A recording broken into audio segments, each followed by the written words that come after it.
We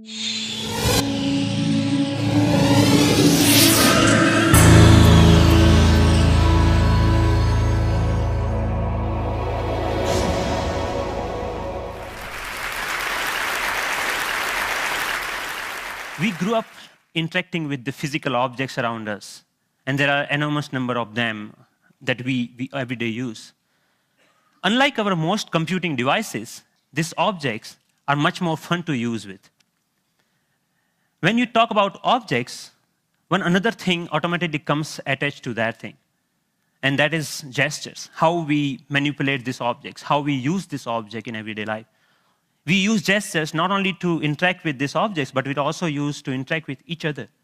Like gesture of namaste, maybe to respect someone, or maybe in India, I don't need to teach a kid that this means 4 run in cricket. It comes as a part of our everyday learning. So I'm very interested from beginning that how can our knowledge about everyday objects and the gestures and how we use this object can be leveraged to our interaction with the digital world. Rather than using a keyboard and mouse, why can I not use my computer in the same way that I interact in the physical world? So I started this exploration around 8 years back, and it literally started with a mouse on my desk. Rather than using that for computer, I actually opened it. And most of you might be aware that in those days, the mouse used to come with a ball inside, and there are 2 rollers that actually guides the computer that where the ball is moving and accordingly where the mouse is moving. So I was interested in these 2 rollers. And I actually wanted more, so I borrowed another mouse from a friend, never returned him, and I have now 4 rollers. What interestingly I did with these rollers is basically I took them off from these mouses and then put in a one line. It had some strings and pulleys and some spring. And what I got is basically a gesture interface device that actually acts as a motion sensing device made out of $2. So here, whatever movement I do in my physical world is actually replicated inside the digital world just using this small device that I made around 8 years back in 2000. Because I was interested in integrating these 2 worlds, I thought of sticky notes. I thought, why can I not connect the normal interface of physical sticky note to our digital world? A message written on a sticky note with my mom on a paper can come to an SMS, or maybe a meeting reminder automatically syncs with my digital calendar. And a to-do list automatically syncs with you. But you can also search in the digital world, or maybe you can write a query saying, what is Dr. Smith's address? And this small system actually prints out. So it actually acts as a paper input-output system, just made out of paper.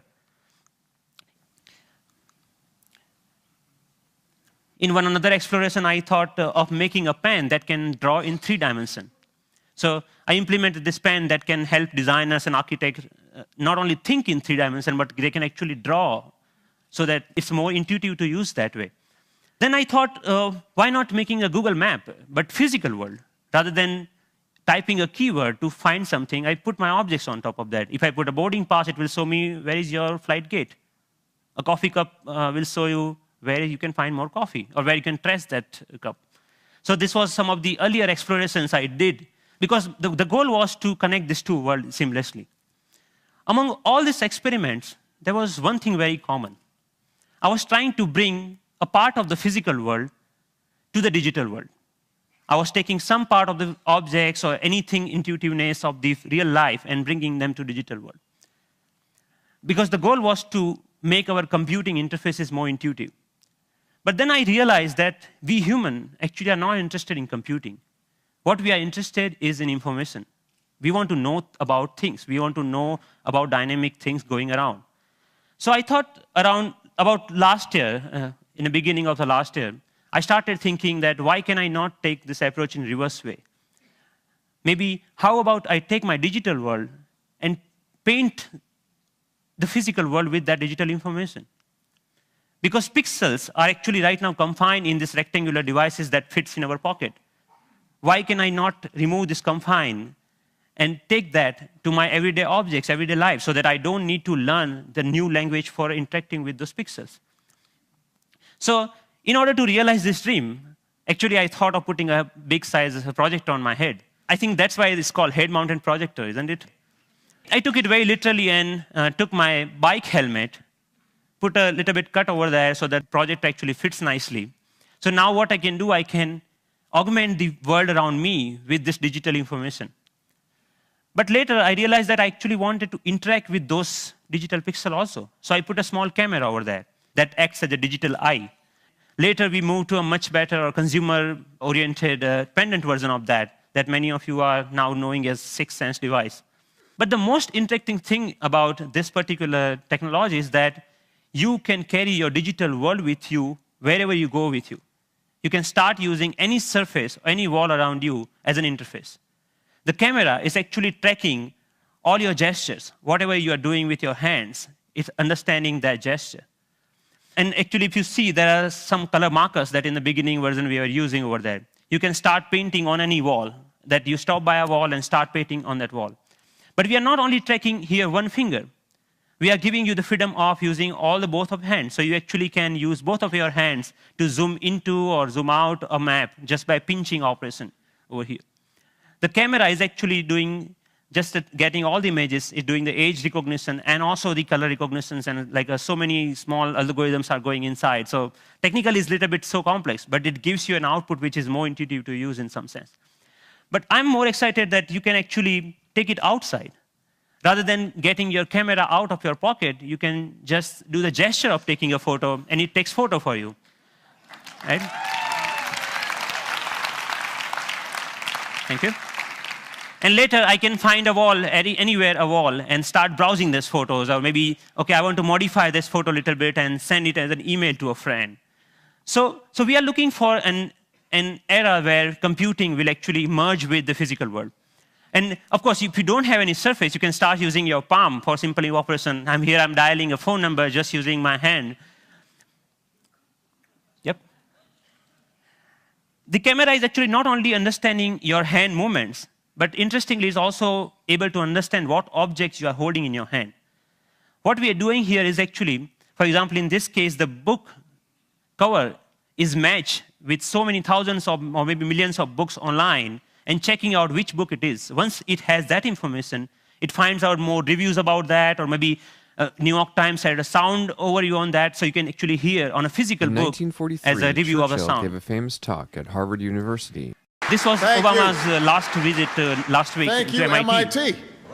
And in particular, I want to thank two outstanding MIT So professors. I was seeing the live of his talk outside in just a newspaper. Your newspaper will show you live of your weather information rather than having updated like you have to check your computer in order to do that, right?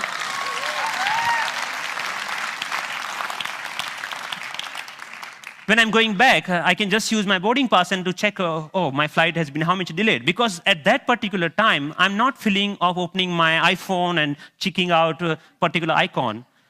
And I think this technology will not only change the way, yes, it will change the way we interact with people also, not only the physical world. The fun part is like I'm going to Boston Metro and playing Pong game inside the train on the ground, right? And I think the imagination is the only limit of what you can think of when this kind of technology merging with the real life. But many of you argue, actually, that all of our work is not only about physical objects. We actually do lots of accounting and paper editing and all this kind of thing. What about that? And many of you are actually excited about the next generation tablet computers to come out in the market. So rather than waiting for that, I actually made my own and just using a piece of paper. So what here I did is remove the camera. All the cameras, webcam, have a microphone inside that camera. I removed that microphone from that. And that, just pinch that, like just make a clip out of that microphone and clip that to a piece of paper, any paper that you found around. So now the sound of the touch is exactly getting me when exactly I'm touching the paper.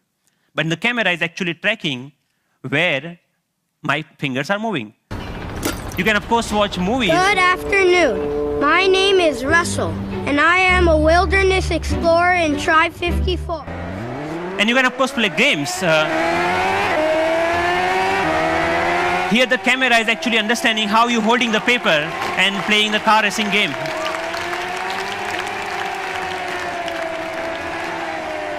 Many of you already must have thought, okay, you can browse. Yeah, of course you can browse to any websites, or you can do all sort of computing on a piece of paper wherever you need it.